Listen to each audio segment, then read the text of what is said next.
Hello. The Divine Code reading for January 16th, pages 445 and 446. We are in the chapter, The Prohibition of Causing Personal Injury or Damage. Topic number 7. A father may use reasonable physical punishment. For example, a short spanking that inflicts no damage, to reprimand his children who are minors. See the next topic for what age range this applies. In order to educate them, including to teach them to have good conduct, since this responsibility is placed upon the father. In the absence or unwillingness of the father, the mother may assume this responsibility. As well, if one's children do not listen to him, he may punish them physically to a reasonable degree, even if this is only for the father's or her own good at the moment, in order that they should learn to listen to him, since this is for the children's own good in the end. If the father's children are obeying him and respecting him, he may not strike them, just as he may not strike any other person. So the parent does not have a permission to strike the child from the onset. However, the parent has the responsibility to teach the children in raising the children to behave properly and within proper boundaries. And children will, because it's the nature of children, will look to go this way or that way beyond the proper boundaries, and a minor spanking, a moderate spanking, it was sometimes necessary to keep them on the correct path, and also to respect the parents, so the parents can educate the children properly. Therefore, even though the parents don't have permission, because of the responsibility, there becomes a necessity to do spankings, moderate, reasonable physical punishment. Likewise, an orphan who is a minor and is placed under the responsibility of a guardian is considered like a son in regard to education. The guardian may physically punish him to educate and discipline him in the same manner as a parent. Shulchan Aruch Harav, Laws of Bodily Damage, Topic 4.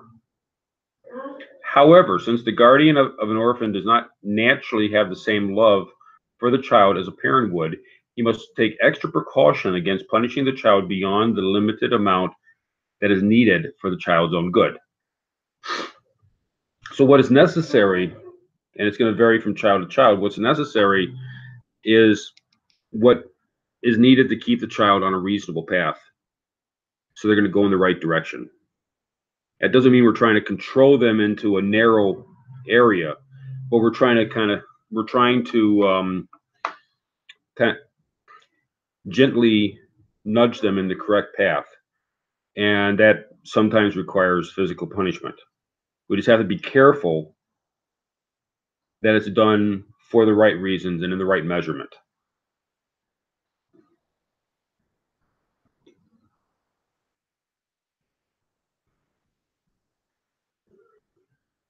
Topic number 8. A father should not hit his adult child. So once the child is an adult, they're no longer going to be responsive to being reprimanded, physically reprimanded, and therefore it's not going to be productive for an adult child. Since this causes the child to rebel against him, and this is considered like putting a stumbling block before the blind. Shulchan Aruch, Yeridea 240:20. The question of whether or not a prohibition of putting a stumbling block before the blind applies to Gentiles is dealt with in Part 1, Fundamentals of the Faith, footnote 95. However, regarding the actual ruling of the matter, it is clear that hitting an adult child is not considered education, and therefore doing so would be just a striking any other. It'd be just like striking any other person. For both Jews and Gentiles, this is forbidden.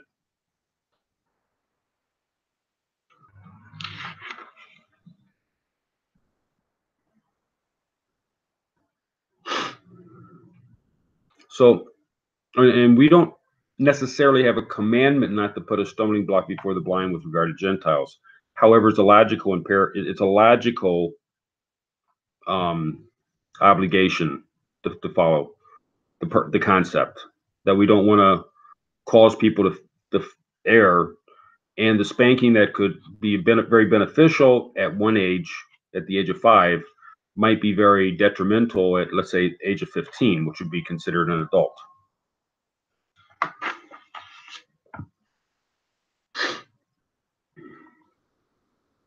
Or, as we're about to see, it might be other ages. At what age does this aspect of adulthood start? Some opinions say at 22 years. And that's Rima Eurydia, while others say that it depends entirely upon the child's maturity. Ritva, cited by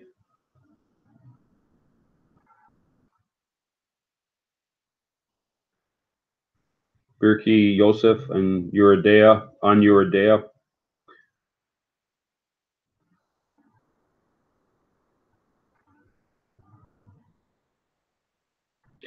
If the child is already married, one should not strike him even prior to the specified age.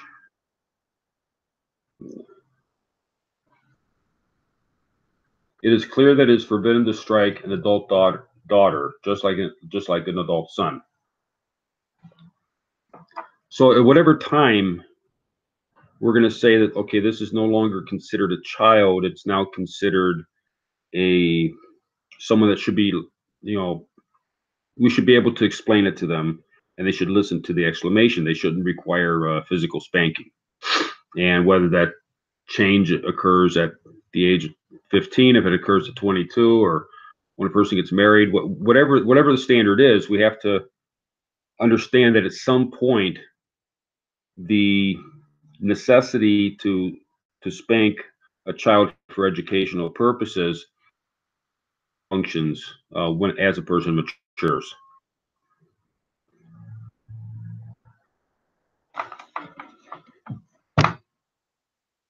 Topic number 9. Likewise, a teacher who is educating a minor student in a field of study or trade may strike the student in order to teach him. Both a father who strikes a child and a teacher who strikes a student must do so only in a light manner without cruelty. To strike a child strongly or with cruelty is not the way of education, but rather anger and revenge, and it is forbidden. Shulchan Aruch Yeridea 245:11, Shulchan Aruch Harav, Laws of Torah Study 113. So if it's a teacher, and likewise as like with a parent, it can only be done lightly for the purpose of helping the student to stay on task, and cannot be used as a manner of cruelty. If it's done as a manner of cruelty, then the permission or the allowance given would no longer be given, and it would be considered injuring the person, which is forbidden. Topic number 10. It is permitted for a person to strike someone who comes to harm him if he cannot fend off the attacker in some other way. This also applies if someone comes to steal from him or damage his property, or if a trespasser enters his house or field without permission. It is permitted to strike the attacker, the thief, or the intruder in order to protect himself or his possessions, if there is no other recourse. So if someone is coming to harm a person or to take his stuff, it is permitted to strike the person in a reasonable manner to help to prevent that from happening.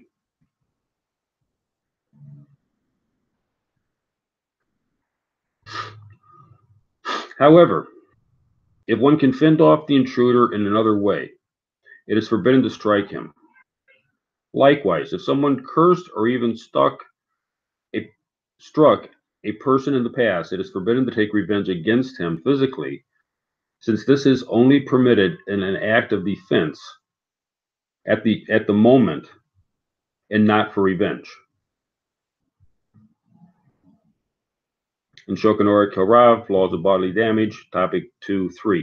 So in cases of defending oneself, if a person strikes the attacker more than is necessary, then it's as if the person is taking revenge on the attacker. I mean, how dare the attacker come after him? Therefore, it's reasonable to beat the attacker up.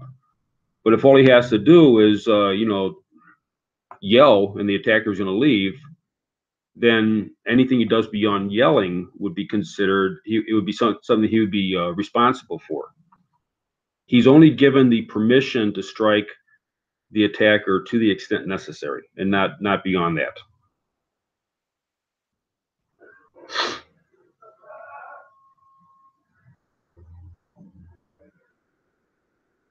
Topic number 11. It is forbidden for a husband to cause suffering to his wife.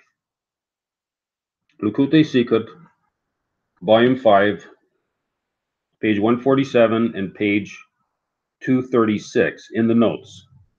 If a Gentile feels seriously or chronically compelled to strike his or her spouse, the couple should seek effective marital counseling or else divorce, since it is preferable to do so rather than causing ongoing suffering to one's spouse. It need not be stated that it is forbidden to hit her, since she was joined with him as a wife and not as a slave. Now that would imply that that it might be okay to hit a slave. But it's not okay to hit a wife the same way it would be okay to hit a slave.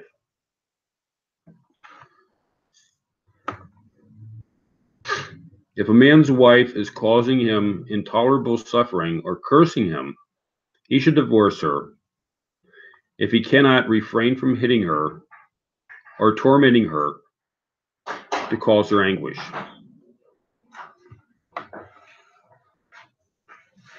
Thank you.